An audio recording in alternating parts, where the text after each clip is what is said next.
Thank you everyone for being here. Hope everybody's doing okay. Really excited for this to be my first moderating experience, to be with this kind of crew of real cool, smart people. Yeah, I want to talk a little bit about myself. My name is Joel Francois, and I'm CEO of a company called Helios Power. And Helios is a campus recruiting platform where we help employers hire more diverse and more qualified candidates.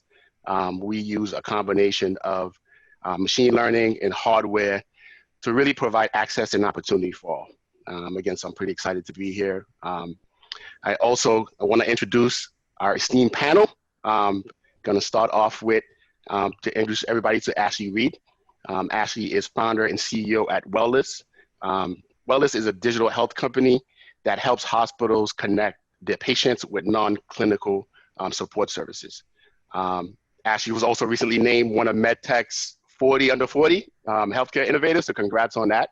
So it's a great company, it's a great mission, and we're really happy to have you here. Next up is Namit Swani. Namit is co-founder and CEO of Votes. Votes is a digital elections platform, very cool on its own, that makes it easy for people to vote, make it easier and safer for people to vote using smartphones and tablets. So 2020 is kind of the perfect timing for Namit. I also want to share a simple message that Namit mentioned, referenced before, and it's primarily for people that, for founders and companies that feel like giving up. He said that the universe is always trying to stop you, but you have to keep barreling along. So it's a great message to pass on, and I want to thank you for being here as well. Thank you. We also have Tivon Amor, CEO and co-founder of Tone Messaging. Tone Messaging is a text messaging platform that helps companies text like a human. So this platform was actually built for Tivon's other startup, a bike startup, and it's kind of gained a life of its own and kind of outgrew the other business. So that's pretty cool. That's what you call a big time pivot. So it's great to have you here as well. Thank you. And last but not least, Vish Punwani, co-founder and CEO of Sophia, which is an internet learning platform which positions itself as the Spotify for learning. So if you're interested in having Vish be an advisor, you're gonna have to get in line because the dude's mad busy. He's already an advisor for Mass Challenge, Oxford, Harvard Innovation Labs, and alumni entrepreneurs. So welcome to Vish, and welcome to all of y'all, and I'm excited that we can have this chat. So I'm gonna start off, me as a founder, I'm kind of right in a position where I'm starting to kind of think about advisors. So this is pretty timely. So I have kind of an initial question that you guys can kind of jump in. I want to ask on behalf of me and the audience as well. Why should all founders start an advisory board? What are the advantages? And let's start with Namit. Thank you, Joel. Thanks for having us here. And thank you to the Startup Boston team as well. I'd say a few good reasons for wanting advisors. Firstly, none of us know everything when we start a company. And in fact, we know very little. And so I think having a good group of advisors to challenge you, to question your assumptions, and to eventually point you in the right direction is really, really important. And obviously they can help you in several different ways: product, communication, connecting you to investors, sales opportunities. So I'd say those are a few good reasons. Probably the most important one is you want to have people who can challenge your assumptions, because every startup is based on a set of assumptions, and many of those turn out to be incorrect over the lifespan. And the earlier you can find those people who tell you correct course, I think the more likelihood that your project, your startup would be more successful. So I would say those are some of the key reasons. Cool. Tivon, what are your thoughts? Yeah, I totally agree with Nimit about the experimental nature of running startups and how it's all about having hypotheses, testing them. Most of them are going to be wrong. And so therefore it's important to have as many people in the building or in your network that can help you come up with the right hypotheses that are likely to sort of succeed. The other thing that I've experienced in the last year has been this sort of backlog of decisions that I need to make. And the larger our organization grows, the more complicated it gets. And in many ways, the more difficult it is to make any one decision because there are all these like, dependencies.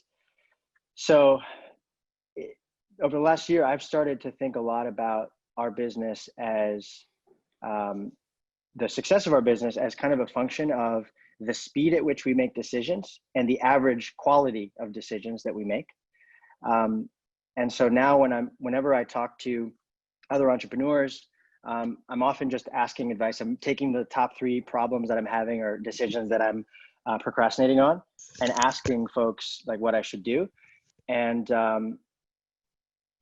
those first questions that I ask other entrepreneurs sort of form the basis of a relationship, depending on like sort of how they guide me. And that's usually the foundation for whether or not we end up like an advisory relationship. Is like, did I get good advice from these people? Did they sort of unblock me? And so, yeah, I think it's really, really important to have people around you that can help you move faster on things that you're procrastinating on. Cool. It sounds like a lot of support, emotional support. It sounds like the recurring theme between the two of you guys. For sure. Vish, why don't you jump in? Yeah, sure. First of all, Tivon, your last name is Love. Like, that's amazing. So, I mean, kudos on that. Nothing to do with this, but that's fine. So yeah, we just to go back one step, we create a learning product that we call the Spotify of Learning. So the idea is that we can provide any student or any learner with a GPS for their learning, right? So they tell us where they're at and where they're trying to go, and then we help them get there with all the best sort of internet content that exists based on other successful students. But we just launched, and this is just to kind of update what we're doing, we just launched a new product that's sort of like a social space. And it's really interesting how that's taking off, and this sort of leads into the whole mentor and advisor thing, because while it's made our growth go like this, it's opened up a lot of questions. And one of the things I'm the most grateful for is that early we surrounded ourselves with some very diverse mentors and advisors. And I guess the underlying point is that at the very beginning, when you just start in startups, if you're anything like what I was like a total startup noob, right? This is like a couple years ago. Like, there's all these things I didn't know. There's things you don't know. It's all those unknown unknowns. So that's one thing. The second thing is that when you build and scale a company at the beginning and then in the middle and then toward growth, it's really also about scaling yourself, right? And it's not just about the company. It's not just about your product. It's about you as a person, your growth, your co-founder's growth. All these things are, ego and humility and all of the really important stuff, especially self-awareness. And if you can find advisors who challenge your business, that's fantastic. The really rare ones are the ones who challenge you as a person, right? And so I think through building more than one product under one company roof, through, just building something that has gone well, and all the times that it hasn't gone well, because those have definitely happened, having a diverse set of advisors who you trust and get to know over time, it makes it much easier when they need to challenge you as a person, so you can figure your stuff out really well, because ultimately the business doesn't work unless you work, right, as a human. And so that's, I think, for me, the most important thing that's come out of us assembling our diverse advisory group. Very cool. Very eye-opening. Really considering a lot of times people think that founders have this big ego, and we have a bunch of founders here who are talking about getting help, getting support. So I think that's a good lesson for everybody who's listening, because you can never stop learning. So I have another question that's happened to me as well. How do we know if someone is a great advisor? What's the difference between an advisor or your uncle that's doing well, or your brother's friend that's pretty sharp? So Ashley, what are your thoughts about that? Yeah. So my evolution on thinking of advisory boards has changed as our business has scaled. In the beginning, I think getting people who felt like they had market or investor credibility, just getting their name on a slide felt like part of the story, and their advice to the business felt like value. Looking at my cap table now, a lot of that was a waste of money, right?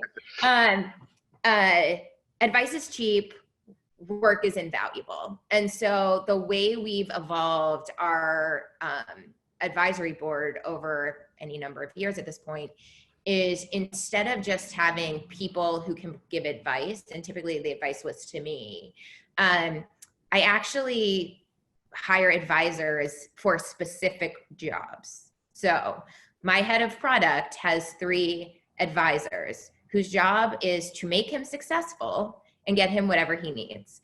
And so when we structure their agreements, they have specific KPIs around helping with feedback on the roadmap, helping with sourcing and vetting candidates, growth. Every single advisor actually has KPIs in the same way that my management has KPIs, and their equity is tied to that. And so I'm setting expectations with them on the front end in terms of what a great relationship would look like. And that's very different per advisor. But in doing so, I am able to really amplify not only my team, but also the support network of my individual executives so that they're more likely to be successful. Pretty unique approach. The KPIs and the responsibility tied into the equity. We'll come back to that, because that sounds like something that we probably need to expand on. Vish, what are your thoughts about how do you know if someone's a great advisor? Yeah. Well, first, Ashley, I love that approach. I think that is like literally the best approach for having advisors. So I might steal some of those with thanks. The way that we've seen, the way that we initially do our evaluations is like, we need to get to know them as a person first, and we need to get a real sense of what they want to contribute and what their motivations are.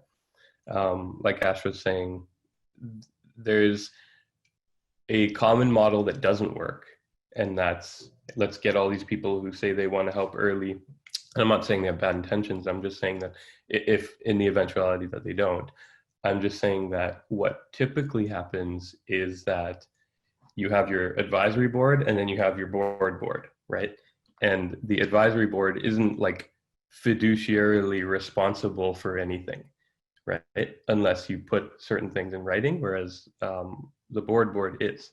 And so when we're evaluating people to put on the advisory board, like this, the non-real board, it's really about understanding what their intentions are, understanding what what their capabilities are, and seeing where in the team that fits. It's really it's not too different than hiring a teammate. The other thing, and obviously expecting a long-term relationship out of that, which means that it can't really just be transactional, right? Otherwise, they don't really understand your business enough to give you or to contribute in meaningful ways, right, over the long run. The other thing is that we have our advisors almost interview with the whole team. So we've got people, we run like a personal growth club where we do like a HBR or first round article review as a team, like every 2 weeks. And we have different advisors that will come in and facilitate that, our longer term advisors. And just seeing how they interact with the team and seeing how they facilitate those really tells whether they should stick around with us as an advisor, because it speaks to how well they understand what we're doing and what we're trying to go for.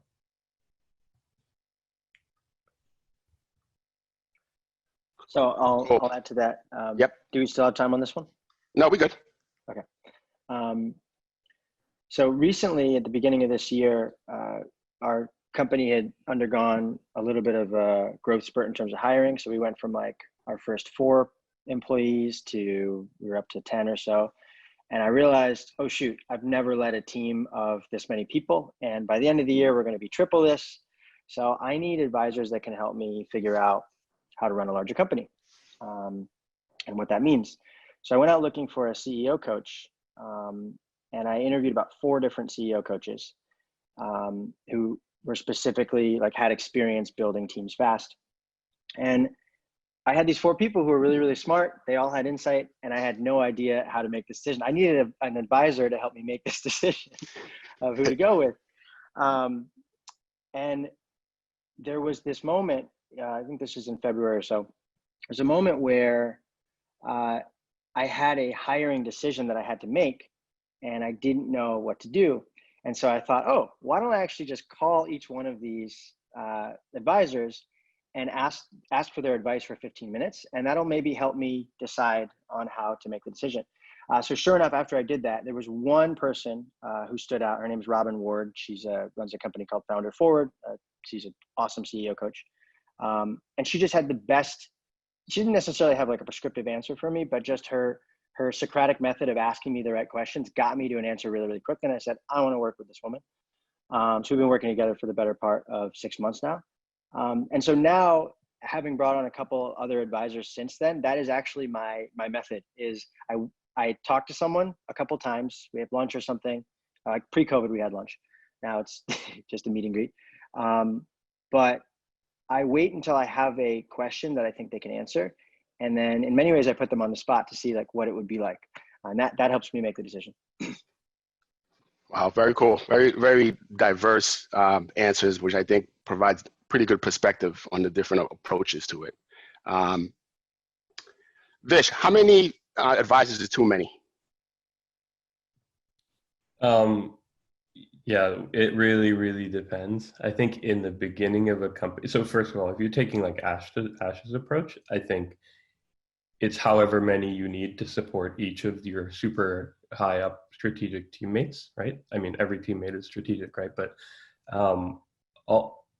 in that sense, you're kind of not looking at it as like a sum of your advisors, but instead it's like a per. So like 1 to 3 for each of them seems to make sense. And then you don't get overwhelmed and there's no crosstalk and cross advice, etc. I mean, the only thing is you want to make sure all their strategies are aligned, right? In terms of where their rocket ship is flying. But early on, it's really tempting to overload because you have so much choice and you feel like there's so much that you don't know. And you feel like all of the name recognition might be helpful materially to your business. I still think, a small trusted circle right at the beginning is important. And then you add value as you go, because at the end of the day, like many people will go the angel route of funding. And I think that's the best way to start. And all of your angels will inevitably become like quasi advisors anyway. So the people that you keep close to your business, and that could be like 10, 15 people, right? So that's like a lot. The people that you keep really close and give that official title of advisor to, probably smaller for most people, but I think the right number when it's kind of like product market fit. It's really weird. Cool. Ash, we're gonna go right back to you because you brought something new. So I kind of wanted you to piggyback on what Vish just said. And again, how many is too many? And for you, I'm interested in that answer based on your format. Yeah, I mean, it literally is, what are my specific needs? What are the business's specific needs with the executive thing? And you put it out as if it's like a learning plan. And in the same way that you would help an executive build a team or help me build a team, it's like, what are the areas that you need? I think of a CEO coach as being different than an advisor, but I cannot say enough about getting a strong CEO coach.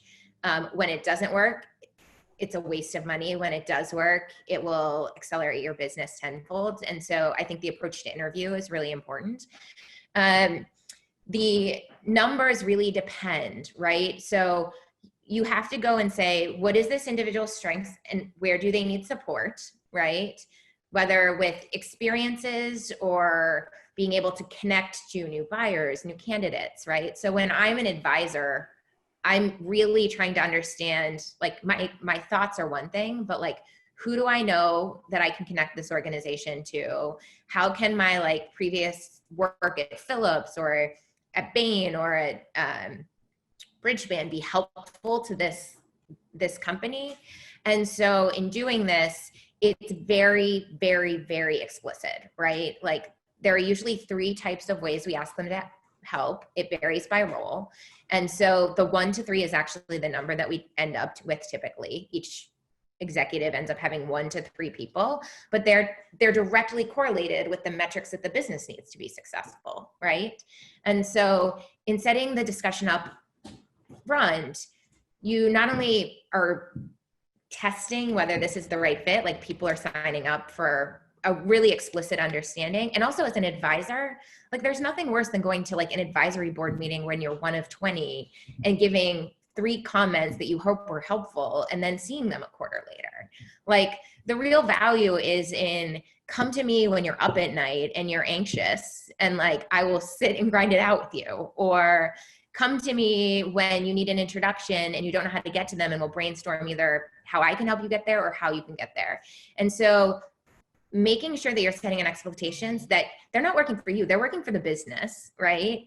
And that you're setting them up for success, the advisor up for success, I think is a really helpful way, not only to provide a better experience for you and the company, but also a better experience for the advisor, because people want to be helpful, and giving them the clarity on how they can do that most successfully is really a gift, I think.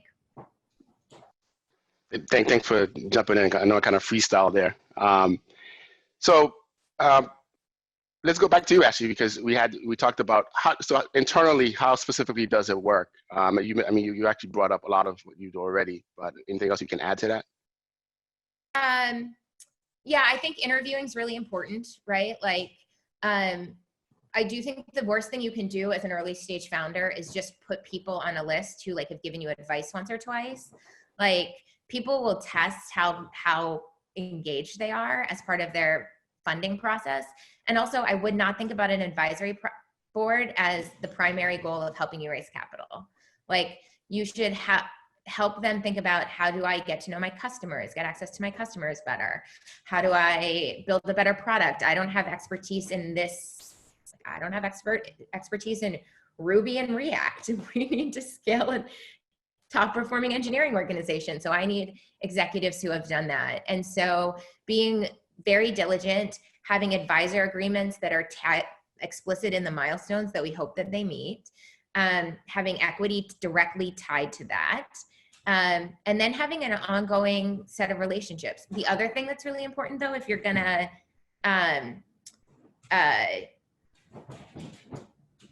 use this with your executives, like you effectively put the executives around, you put the advisors around the executive, and then you have to be respectful that that is a confidential relationship for them, right?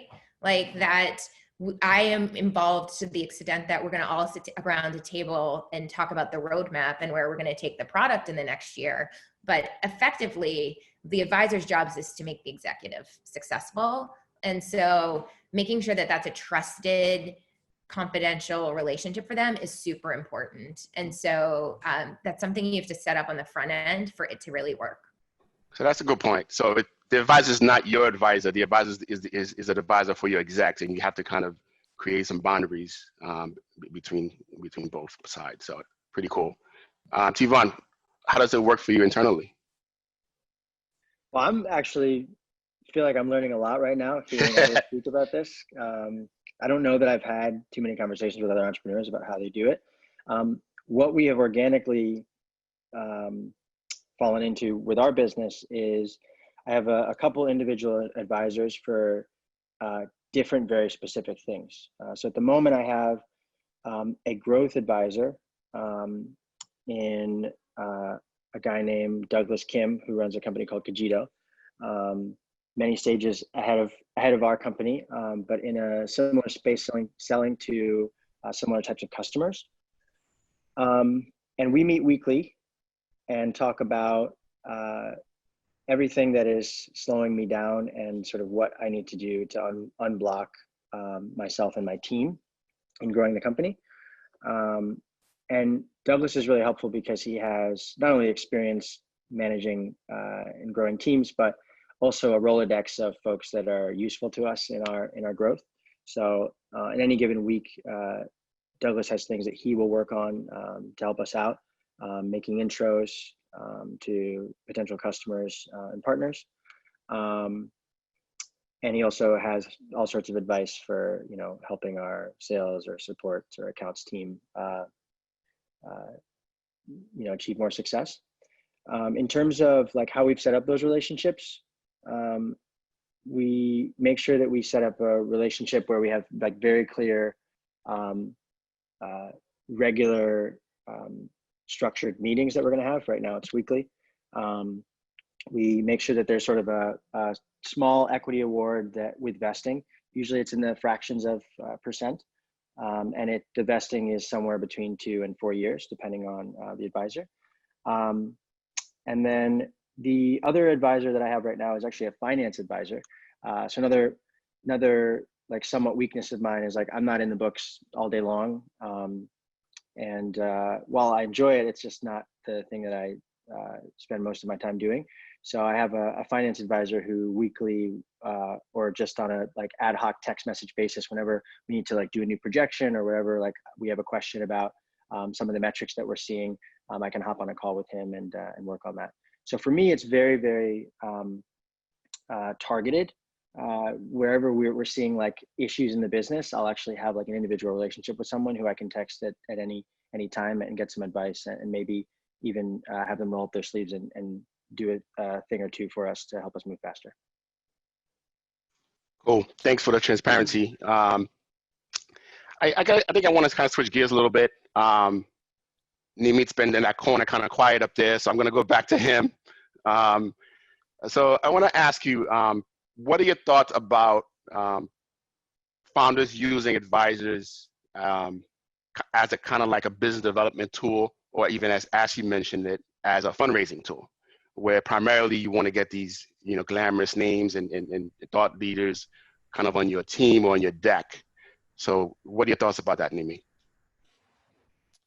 Yeah, no, firstly, I love what Ashley said. I think that structure is brilliant and such a great idea.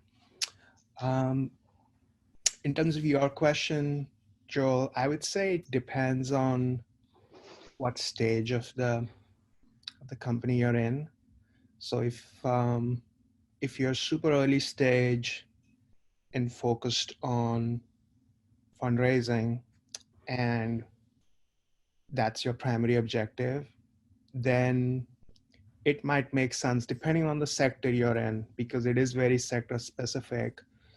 If you are dealing with governments and a high level of regulation, then having people who've been in that space on your advisory board can help you both with fundraising as well as with, you know, business development. If your focus is specifically on, you know, growing your product or improving some aspect of your product based on market need, then a product expert or a group of product experts and growth experts would be really, really useful. So definitely, I think you can use advisors to help grow. In our case, because we operate in such a unique and contentious and regulated space, we've had to look for advisors who, you know, have connections with certain federal agencies, state agencies, security, academia. So it really depends on what your specific sector is, but most definitely, I think advisors can be really, really helpful in, you know, pushing the ball forward, helping you get connections, introductions, and then even a level deeper, like sometimes before with one of our advisors, before we, you know, pitch to certain government leaders, we kind of have dry run with them, almost like them playing the devil's advocate, and making sure we can think of all the potential pitfalls ahead of the actual meetings. I would, yes, depending on your sector and the stage of the company, definitely use advisors strategically to help grow the business. Vish, what are your thoughts? Perfect timing. I was going to be like, can I add something? Yeah, the thing that I always think is if your company is less than like 3 years old, what you're going to be doing tomorrow is going to be different than what you're doing today.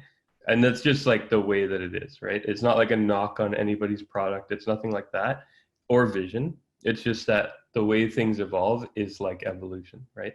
And so you, especially now, COVID, who knows what's going on where, when, like what the market will pull out of you is different from what you initially envision. And that's pretty much always the case, right?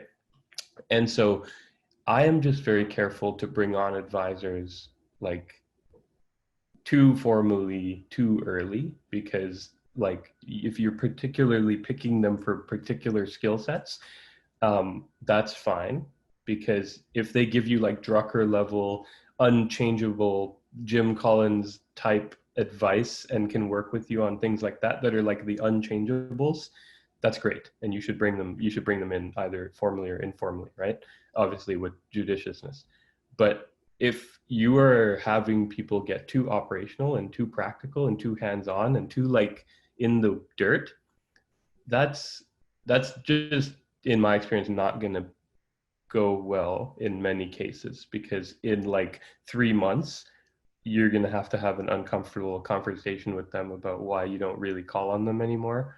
Or like in a year, which is short, right? It seems long, but it's not that long. Or even in 2 years, right? And then you'll have to say like, okay, you vested half your equity and we don't really do this anymore, like, because our business has fundamentally changed or whatever. Like, do you really want to do that? And so there's people who can help you with the intangibles and the unchangeables, right? Like business leadership, again, self-awareness, humility, all of those things. We just had a diligence call with Microsoft, and we had one of our advisors runs an AI company, and he's like a freaking AI genius. So he came in and helped us to like vet our entire presentation and made sure all our models were looking good and all of our math and all of our data pipeline and engineering, all that stuff looked good. Like that's kind of an unchangeable thing. So that's great. The other thing is, so that might be worth it for you. Obviously your mileage may vary. The other thing is that there's a difference between the nearer peer advisor and the like later stage advisor. Anyone who's over like, I don't know, who got their MBA in like the 80s or the 90s, you should lean on them for Rolodex network and for the unchangeables, right? The business sense. But they probably, in many cases, they haven't like run or scaled like a new internet era business. And so leaning on senior founders, if you want to call them that, don't mean age, I mean like their business is X number of years older than you, like Tivon, like you were saying with your guy, right? That's like a totally different type of advisor, and they're the ones who you could let in the weeds a little bit because they may be able to help you navigate a bit more. But ultimately, no one's going to make the decisions that your team is capable of making, because making good decisions is a function of information flow. So if people around the table aren't getting the information flow that people on your team are getting, they are just not going to make as good decisions as you're going to be able to make. That's why, like, when VCs want to run your business, that's a red flag, right? They can't make the decisions you make. So anyway, long story short is that, well, you get the point. So great insight, Vish, and everyone. Ashley, you have something to add? I think what you said is a non-trivial thing. And so one of the key lessons I learned at Bain was when you come in as like a consultant after business school, everyone wants a partner as a mentor. What you really want is the person who just got your next job, right? And so your comment about you need a mix. So I had like the head of Bain Healthcare on my advisory board. and he played the role you described. But the two people who actually got us through the beginning was Corey Rellis, who is the CEO currently of Drizzly, and Julie Yu, who was the head of product at Kairos, who's now a partner at Andreessen. And so they were just a step above when we were scaling. And so when I was like, what is a one-pager? What do you mean I need corporate insurance? Like, those day-to-day questions were really, really value add. And it gave me time back in my day. So I think making sure that as you think about advisors, it's not just who has a big fancy title, but it's also like who can actually make your life easier is super important. The other thing, I know we're talking about advisory boards here, but I think we've touched on a couple of different other structures that can be really valuable. One is a CEO coach. One is the board of directors, which is a completely different structure where they actually have responsibility and governance of the company. So that was, I think, one of the questions on the side. The other place where I think there's a huge opportunity and where I found a lot of value was in CEO groups. And so they're structured in a bunch of different ways. They're frequently like, I think ours was like 8 at the largest, 6 at the smallest, different sectors. Sometimes it was facilitated, sometimes it was not. But it was a lot more about not only what's the challenge of the business, but also how am I tracking around my personal well-being as well as my family, right? And so being able to hear day in, day out and be a support system for other founders, it's not about equity, it's not about an advisory board, but it's a great way to have a support network and get the day-to-day best practices. Like, literally we have a Slack channel. So when it's like, I need a head of product, what's the comp structure these days, right? Like, you can get things in 10 seconds versus 10 days. And that's really valuable. And I just wanted to highlight that that's another tool that can be used to address some of those, the support needs of an early stage company. Thank you, Ashley, for adding that. Add one more thing there, Joel. Go ahead, Vish. Ash, I completely agree with that. I think that's like probably the biggest source of help that I get. It's like we have this CEO group. It's from the iLab, right? And we meet every 2 weeks, and it's literally the most helpful thing because it's like you're multiplying all the learnings, right? Because every other CEO is getting all those learnings in, and they might have their advisors, their lawyers, their whole Rolodex, and their business problems that are really similar to yours fundamentally. And so, and then you get to know each other, so they know where your weak spots are. You know what theirs are. You call each other names in jest and love. It's just a fantastic thing. The other thing that we definitely don't want to discount is the customer. So if you find a customer who is big or small, but who's really representative of what you're trying to do, what your ideal customer is, if they're your friend or become your friend, because you can make anybody your friend, if they become your friend over time, they help you to learn about pretty much everything that you would need to learn about in terms of bringing your product to other customers. So for example, Tivan, you talked about insurance. We didn't even know we needed indemnity insurance. We didn't even know that was a thing until our first customer, this is like a giant freaking customer. They were like, okay, great. Can you send across your documents, your insurance documents? I was like, what are you talking about? And so we like quickly got the insurance documents and sent that off. And so like, they will literally pull out what you need to be successful. They basically help you develop that roadmap. And then if you can talk about it openly with them, it's a really big boon. And I want to also piggyback on the idea of the CEO group, because I part of a group with a couple of Black founders as well, and specifically, we're always looking for founders that can kind of help us along the journey, and it's been really helpful in terms of getting a lot of insight and really sharing, a big part of the experience and the hardships as well. So I definitely agree with that as well. Shout out to the Go Network and Ecopreneur Media. You guys know who you are. So I kind of want to change gears a little bit. I think it's time for us to add some questions from the audience. There's some pretty specific questions that we see, and I want to see if we can kind of do kind of a quick round robin and kind of get as much specific answers out as possible. So this has come up a couple of times from Anonymous. What is the standard equity offer, or what's the standard compensation that a founder should offer an advisor? And you can start, I guess.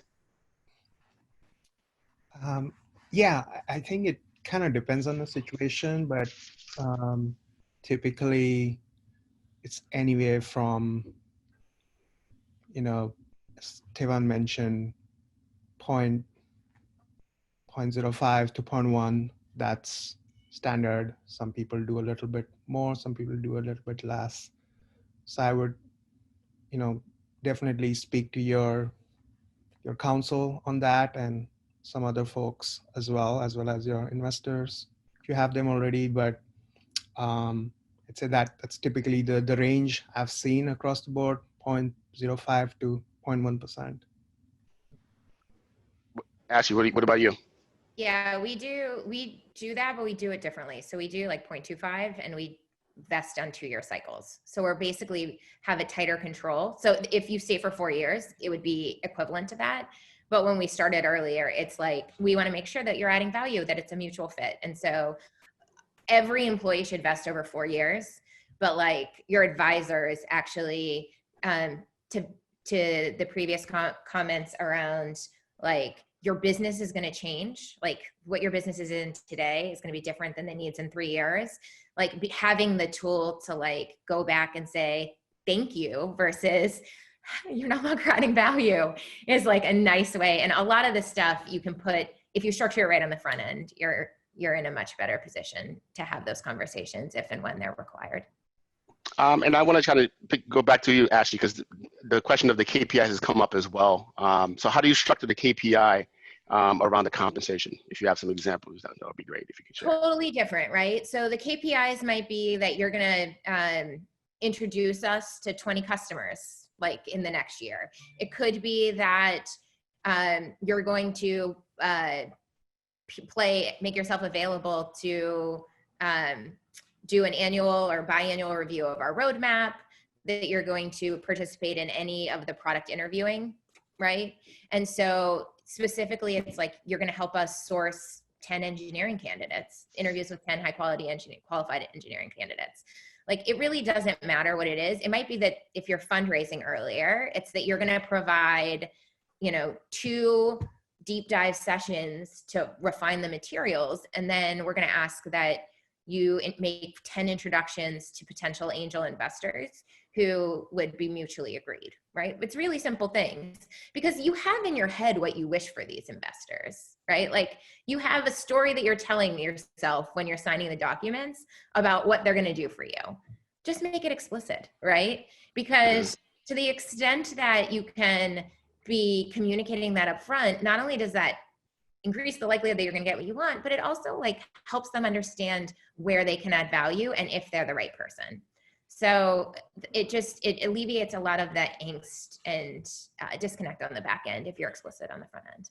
And it really is specific. Again, it's not a general thing. It's like, as I'm thinking through this now, I'm like, oh, we need to get another advisor in to help with our front end recruiting. Right? Like we used to have a very services business. Now the pandemic, we're spending a lot more time on the building out our product and engineering organization. If you're a senior engineer who knows React, especially if you're a minority, my email is ashley@wellis.com. Like we need to bring in some people who can help us have a recruiting strategy that allows us to tap more diverse populations. And so like an advisor can help us with that. And so I'm going to go off of this and figure out who we know who can help us do that. And our requirements would be, we're going to want to see increases in the diversity of the front end of the candidate pool that we see. So it really depends on the business problems that you're facing, but, and those, as I'm speaking it, like they evolve in real time. And so this is one way. I can't afford to bring on a recruiting expert that can tap diversity, but an advisor can actually help us solve that problem. Makes sense. Can I just give people a thing that summarizes a lot of what Ash said in like legal document form? Maybe not legal document form, but it's, and I don't know if these guys are competitive to you guys, but they're called the Founder Institute. They have this document that's called the Startup Advisor something or other. Nimit or Tivan or Ash, you guys probably know what it's called, but it's like a founder advisor agreement, and it like has literally, it has like brackets for like equity and what you're expecting from the person and like what their KPIs are and all that stuff. You can like check off and countersign with your advisor. So there's like something in writing and you can measure against that. It will take like a lot of the questions out of this and be really actionable for y'all. Great stuff. So just to piggyback on that, what is the conversation like? What is the conversation like when they don't hit their KPIs? So what do you tell them? You tell them that you got to go? Do you tell them that you need to step it up? Well, how does that conversation go? Ashley? It's the same way. Okay, so this is another like my CEO learning that it's really changed the way I manage. I used to be really good at managing high performers, and I used to be really uncomfortable with managing people who are struggling. And like your advisory, like you're all in this together. Your job as CEO is to manage them and try and help them be as successful as possible in the same way that you're managing your engineers and your product team and your growth team. And so the first question is to get curious about like, hey, I noticed that over the last couple of months, like the introductions have been coming in. Tell me about what your experience is. Is there anything that you're struggling with? How can I help you? Right. And then there's an escalating set of discussions around, you know, do you have the information you need? Do you have do you need support from me, et cetera? And you basically put a plan in place. And then if you get to a place where it's like, this is just not a fit, right? In the same way that you're going to have someone on your team someday who you adore, but this job is just not the right one for them anymore. The mental model that changed my life was it's an equal act of caring. Everyone's a rock star. And some people can be a rock star at this moment, at this company, in this way. And some people could be a rock star at Wellist for a company that will be in 3 years, but we're not there yet, right? And the act of equal caring is to help people think about what they want, what they're great at, and how do we put them in a situation where they can be a rock star. And another thing I learned at Bain is like transitions are important. So my responsibility isn't to say like, you're a successful engineering here. It's like, I need to help you get to the place where you can be a rock star, right? And so I open up my Rolodex, I take my time to coach people to find the next thing. And in the same way that I manage that for my teams, sometimes I can do the same with my advisors, right? And it can be a gift to them. It doesn't actually have to be a rejection of them. It's just helping them find the right place. So Thank you for that. Is there a difference in your board structure before or after funding? Nimit, why don't you jump in? What are your thoughts on that? Definitely, at least in our case, before we got our first round of funding, it was very focused on the fundraise and to an extent also on getting our early set of paid customers. I would say those were our two big focuses. Once we did get our funding in place, then I think the focus switched more onto the business development side, in our case, PR and comms and lobbying, which we never ever expected we'd have to do so early in our evolution. So definitely, I think there is, depending on your sector, in our case, there was a huge difference before and after.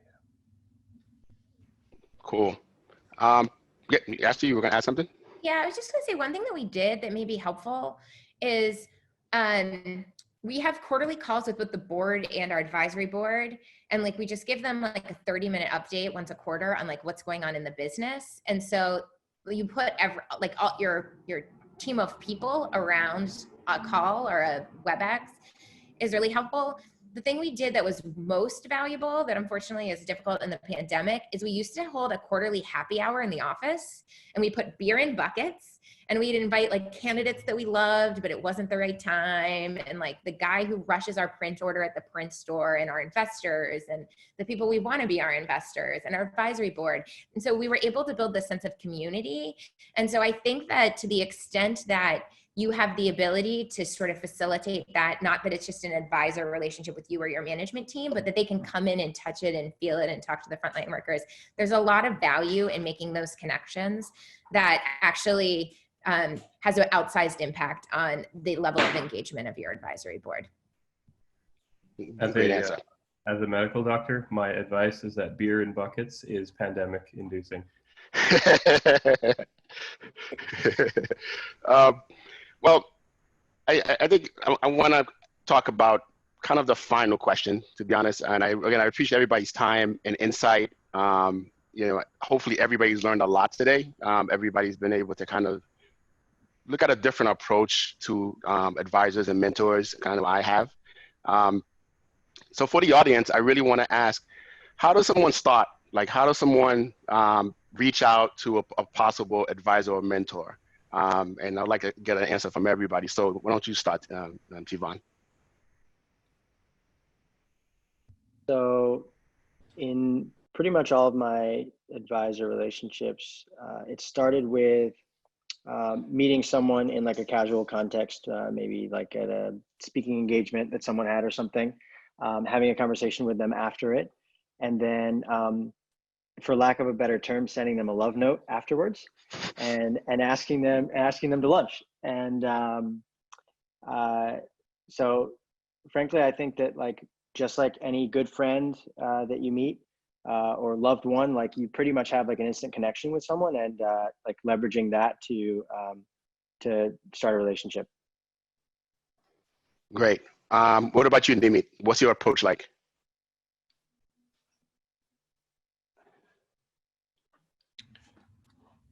Yeah, I think I would agree. For me also, it's been very very kind of informal, looking for introductions from people I know. Sometimes it's been cold calling people at conferences, or just cold emails. You'd be surprised how often those get read and people send you very thoughtful responses. So never underestimate the power of a cold call or a cold email. It could be very helpful. And especially in the current environment where our ability to meet in person, go to events has been severely restricted. I'd say use LinkedIn. It's a very powerful and underestimated tool, and use your network as much as you can. As I think Ashley mentioned, people want to help. You're just gonna find a way for them to help you.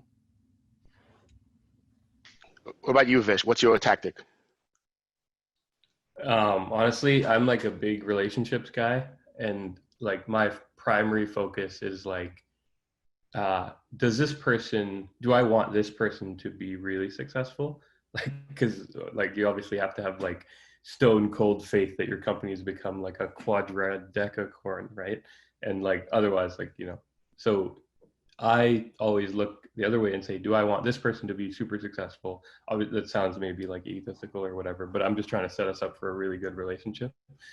And then I want to make sure that they want me and my team to be successful as well. And not just the business, because the business is going to change. But do they care about me, right? Do they care about my co-founder? Do they care about the team? That's how I look at it, because that type of bond, when you build that bond, you can't really easily break that. If your KPI changes or whatever, they'll just flex with you and provide value elsewhere and give you other people that you then have access to help you, who may be a better fit, right? And so the way that we initially built our group of advisors was like it was like a weird college dating game where it was like, who are the people who keep texting us, right? Like, hey, you up, but in like startup land. So like those people, we were like, okay, well, this person's obviously really interested in what we're doing. This person's really interested and invested in our success. They're not getting anything in return right now. So it's clearly not like a transactional thing. They're just like, yo, I'm so interested in like this thing that you guys are building, or I can't believe this mission or whatever, right? And you're like, those are the people that you want on your bus. So that's the way that we look at it, is like, I'm not saying play hard to get. I'm saying kind of play hard to get, but not. Gotcha. That's how we do it. What about you, Ashley? Close this off. So I have to say, this was really fun. I'm going to share my screen. So generally, I knew people. I use LinkedIn almost never to directly reach out to people. What I do is like, I want to talk to this person. I figure out who I know, who knows them, and I get the intro. It's how I do sales. It's how I do most of my investor outreach. But this is probably my best advisor. So Tushar was at TripAdvisor, senior product guy at TripAdvisor. He then now is the VP of product at PillPack. And in 2015, I sent him a LinkedIn note, which I never do, that basically said, can you guys see my screen? Yeah, like it was lovely to meet on LinkedIn. Like basically, thanks for being my friend. I was wondering if you might be willing to grab time in the coming weeks. I work for a company that helps. This is what we do. This is the problem that I have, right? We're starting to think about bringing on a senior product leader, and given your experience at TripAdvisor and WebMD, I thought you might have some great guidance on how we can scope the role and potentially some candidate. Thanks. Would you be willing to like give me your thoughts, right? And this started a relationship that he has had so much value to our company. But like, there's, to some extent, it's just like, make the ask. Like, make the ask specific, give it context, right? But like, don't hesitate to like swing away and ask for what you need. And so on one hand, like there's a lot of like privilege in coming from careers where you already have networks, but like I was in healthcare, I had nothing on the consumer side. I knew I really needed the experience of something like TripAdvisor, and just being able to make the ask, like he signed up. So I want to say that like, don't shy away from making the big swing. The worst that can happen is they don't respond, but sometimes they do, and it's awesome. See, weird college dating, right? Thank you, Ashley. Thank you, everybody. Thanks for sharing your screens, your stories, your insights, your tactics. So overall, just to summarize from what I've seen, is that this starts really about relationships. To treat it, like any other relationship that you would like to start. Ashley's now making everybody going to think about adding KPIs to their relationship. So we're all gonna have to think about that as well. But obviously building some structure around it makes a lot of sense as well. So again, I want to thank you guys for your time. I want to thank you guys for really offering all of this resources and kind of bringing us along your journey. And I'd love to be able to catch up at another time.